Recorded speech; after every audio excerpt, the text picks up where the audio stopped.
الحكاية بتبدأ وسط الغابة مع مجموعة رهبان شاولين وهم بيتدربوا على الكونج فو، وهنا المعلم قال لواحد من تلاميذه يدخلوا كهف مظلم لأن الوقت جه عشان يبدأ التحدي الأخير، ولو كسبوا هيبقى معلم كونج فو محترف. اسم التلميذ يبقى فانج. وأول ما دخل الكهف اتفاجئ بمجموعة من الدمى الخشبية ثابتة في مكانها، لكنه أول ما ذكر اسمه الدمى اتحركت وهجمت عليه بشراسة. وهنا بتظهر قدرات فانج الأسطورية بالفنون القتالية، لأنه استخدم فن سري بيحول جسمه لنحاس، وبكده مفيش أي ضربات هتأثر فيه. ده غير إنه قفز وسط الرجال الخشبيين بدون خوف ونزل فيهم طحن بدون رحمة، مع إن الدمى الخشبية كتير جدا إلا إن فانج اتصدى ليهم بمهارة وكسرهم كلهم، فحس بسعادة كبيرة وافتكر إنه كسب التحدي. وهنا بتظهر المفاجأة، الدمى الخشبية اجتمعوا مع بعض وكونوا رجل خشبي عملاق جدا. طبعا الرجل الخشبي دمر كل حاجة بطريقه من أجل هزيمة فانج، لكن فانج ذكي وقدروا انه يمسك الحبال الخفيه اللي بتحرك الرجل الخشبي ووقع الرهبان اللي بيتحكموا فيه، فكلهم حيوه على ذكائه وقوته وقالوا انه اصبح معلم كونج فو اسطوري. فانج ترك مدرسه الشاولين ورجع قريته عشان يقابل اهله واصدقائه لانه اتدرب وسط الجبال لسنين طويله. بعد كده بتنتقل بينا الاحداث لقصر اردو. اردو يبقى عمده المدينه ومعروف بقوته وشره، لدرجه ان لما واحد من الناس اترجاه يزود الاكل لان الفقراء هيموتوا من الجوع، اردو رفض طلبه وامر مساعده يخلص عليه بدون رحمه. في الوقت ده فانج قابل صديقه زو بائع السمك. زو وفانج كانوا اصدقاء من الطفوله، لكن فانج راح للتدريب بمدرسه الشاولين وترك زو لوحده، واول ما الاتنين شافوا بعض حسوا بسعاده كبيره، لكنهم اتفاجئوا براجل شكله غريب عنده مخالب بيطارد شاب مسكين وكان هيخلص عليه، بس من حسن الحظ فانج وقفه عند حده وقرر ياخده للسجن. فالراجل الذئب غفله وابعده عن طريقه. بعد كده ركب الحصان الخاص بيه وهرب. طبعا فانج ما سابوش في حاله وانطلق وراه بسرعه البرق، والاتنين اتسابقوا وسط شوارع المدينه. ده غير ان المطارده ما بينهم استمرت لدقايق طويله والمكان كله اتدمر. في النهايه فانج مسك الراجل الذئب ووقف قصاده وش لوش قدام الناس كلها وتحداه لقتال. وهنا والدة فانج ظهرت وفضلت تزعق له وهزقته قدام الجميع لانه اتقاتل بدون اذنها وعرض حياته للخطر. فالراجل الذئب استغل الفرصة وهرب. بالليل مجموعة من الثوار اجتمعوا وعملوا خطة عشان يتخلصوا من العمدة اردو لانه ظالم وبيأذي الفقراء، لكنهم اتفاجئوا بسهام نارية ملهاش عدد. وهنا بنعرف ان اردو كشف مخططاتهم. ده غير ان الراجل الذئب ظهر فجأة لانه شغال مع العمدة ووجه لقائد الثوار ضربة ثبتته في مكانه. اما فانج فضل متذنب وسط المية الباردة طول اليوم لانه اتقاتل وسبب مشاكل بدون اذن والدته. في النهاية والدة فانج سامحته، واول ما خرج من المية عشان يغير هدومه اتفاجئ ببنت مستخبية بدون علمه. البنت دي اسمها ماي وكانت هربانة من مجموعة مجرمين عايزين يخطفوها. اول ما فانج شاف المجرمين وسألوها عن ماي قال انه ما شافهاش قبل كده وخلاهم يمشوا بعيد. طبعا ماي شكرته على انقاذه ليها، بس من سوء الحظ لين ظهرت. لين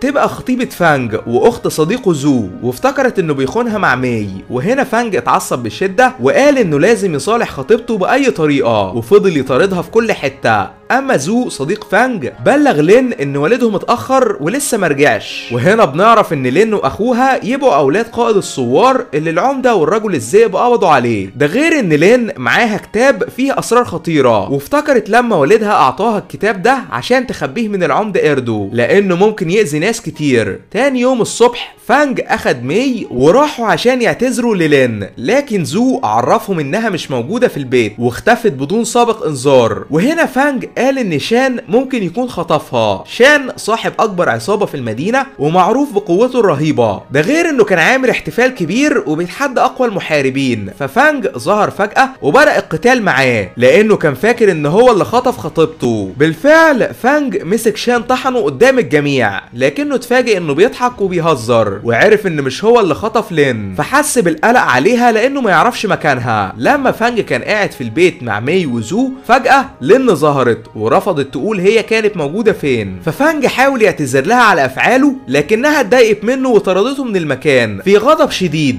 اما العمدة ايردو عرف ان لين بنت قائد الثوار ممكن تكون خبية الكتاب السري معاها وامر بالقبض عليها. في الوقت ده مي وفانج كانوا بيتمشوا مع بعض، وفانج اتضايق بشدة لان خطيبته رفضت تسامحه. لكن فجأة المجرم شان واتباعه ظهروا وحاصروهم من كل اتجاه. وهنا بنعرف ان مي تبقى بنت شان وكانت هربانة منه طول الفترة دي لانها اتخانقت معاه. فشان شكر فانج لانه رجع له بنته وبلغه ان العمدة قبض على خطيبته لين هي ووالدها ولازم ينقذهم باسرع وقت. اما قائد الثوار اتعذب بشدة ومساعد العمدة هدده بقتل بنته لين لو ما عرفوش مكان الكتاب السري. في البداية قائد الثوار رفض يساعده لكنه خاف على بنته فاخد واحد من سيوف الحراس وخلص على نفسه، وبكده مساعد العمدة مش هيقدر يستفزه وهيسيب لين تعيش. للاسف فانج وصل متأخر بعد ما قائد الثوار مات واتفاجئ ان خطيبته متاخده رهينة، فحس بالغضب الشديد واستخدم فن الرجل النحاس الخاص بيه عشان ما يتأثرش بالضربات. بعد كده مسك الحراس روق عليهم بسهولة مع انهم اكتر منه في العدد. فمساعد العمدة الندل هدده بقتل خطيبته لين وقدر انه يهرب من المكان بعجوبة. اول ما العمدة ايردو عرف اللي حصل اتعصب بشدة وامر هيمو يستعد للمعركة. هيمو يبقى قاتل مأجور محترف جدا ومعروف بمهارته في صنع السموم الخطيرة، ده غير انه اكبر ابنه الرجل الذئب يشتغل عند العمدة ايردو مع انه بيكرهه. تاني يوم الصبح فانج استمر في التفكير بخطيبته وما كانش عارف يوصل لها ازاي، حتى والدته حاولت تطمنه وتهدي اعصابه. لكن فجأة واحد من الخدم اعطاه رسالة من اتباع العمدة بيطلبوا فيها انهم يقابلوه بالليل وسط الغابة، فوالدته طلبت منه ياخد حذره. بالفعل فانج قابل مساعد العمدة اللي سأله عن كتاب الثوار السري، ولما فانج اعطاه الكتاب مساعد العمدة اكتشف انه مزيف.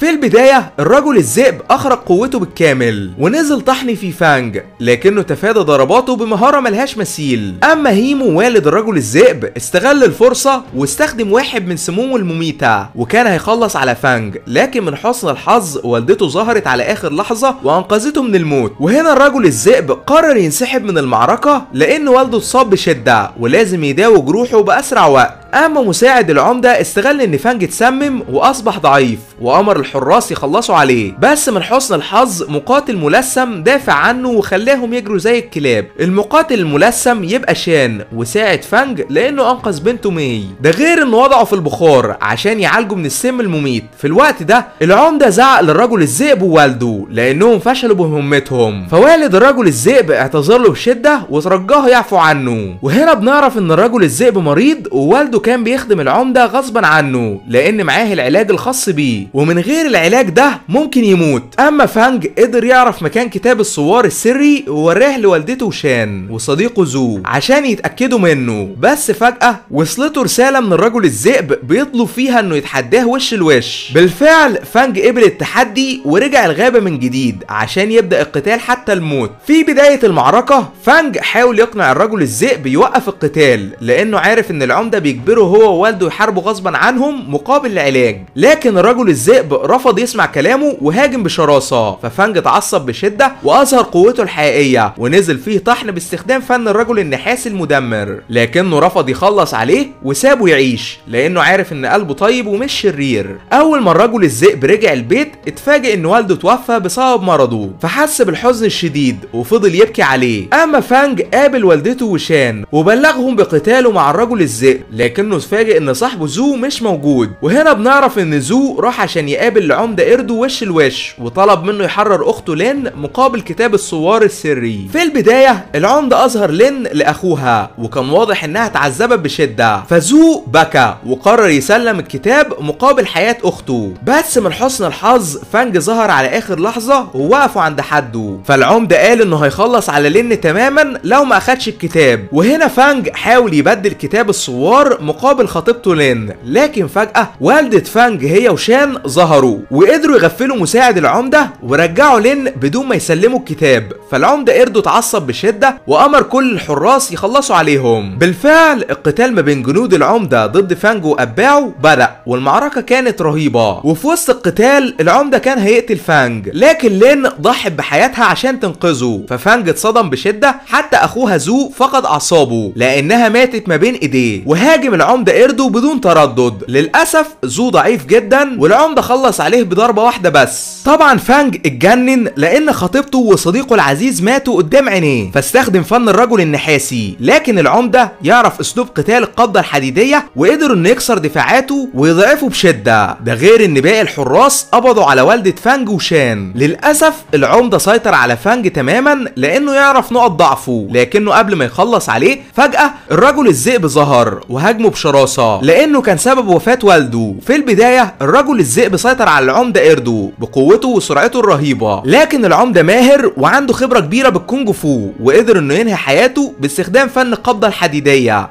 اما فانج اضطر يهرب ويسيب والدته وشان في قبضة الحراس لانه لو قاتل في الحالة دي هيموت بسهولة. فالعمدة امر كل جنوده يفتشوا شوارع المدينة حتة حتة لحد ما يوصلوا لفانج ويدمروه تماما. اما فانج كان مستخبي مع مي وعرف من احد الفلاحين ان العمدة هيعدم والدته وشان في ساحة المدينة، فقرر انه لازم يتصرف باسرع وقت. تاني يوم الصبح شان ووالدة فانج اتعرضوا قدام الناس كلها، ومساعد العمدة قال انهم هيتعدموا لانهم خونة، بس الناس ما كانوش مصدقينه لانهم يعرفوا ان العمدة كذاب. اول ما الحراس حاولوا يهاجموا الناس الابرياء ويسكتوهم، فجأة فانج ظهر مع مي وقال للعمدة ايردو ان الوقت جه عشان ياخد عقابه. بعد كده اظهر جيش كامل من الثوار. بالفعل الحرب ما بين جنود العمدة والثوار بدأت والمكان كله انقلب لفوضى، لكن في وسط المعركة العمدة ظهر فجأة وهاجم فانج بشراسة ملهاش مثيل لانه افسد كل خططه. ففانج استدرجه لمبنى مهجور عشان يقاتله وش لوش. اول ما العمدة دخل المبنى فانج قرر يهاجمه، لكن العمدة اتصداله بمهارة لان عنده خبرة اسطورية بالفنون القتالية، ومهما فانج حاول يسيطر عليه ما كانش قادر بسبب قوته الرهيبة. للاسف العمدة استخدم اسلوب القبضة الحديدية الخاص بيه للسيطرة على فانج، وقبل ما فانج يموت اظهر الفخ اللي عمله وغفل العمدة. بعد كده نزل فيه طحن بدون رحمة وانتقم لخطيبته ليلي وصديقه زو بضربة مدمرة ملهاش مثيل. في النهاية الثوار بقيادة شان ووالدة فانج انتصروا على مساعد العمدة والحراس الفاسدين، لكنهم اتفاجئوا ان وزير الامبراطور ظهر مع جنوده فكلهم حيوه باحترام. وهنا فانج احضر العمدة ايردو الخاين وسلم الوزير كتاب الثوار السري اللي بيكشف كل جرايمه، فالوزير امر بحبسه لمدى الحياة بسبب افعاله. ده غير انه طلب من شان يبقى العمدة الجديد مع انه كان مجرم لانه ساعد الثوار واصبح طيب. وده كان ملخص الفيلم. اشترك عشان توصلك اقوى الملخصات كل يوم، واشوفكم عما قريب باذن الله.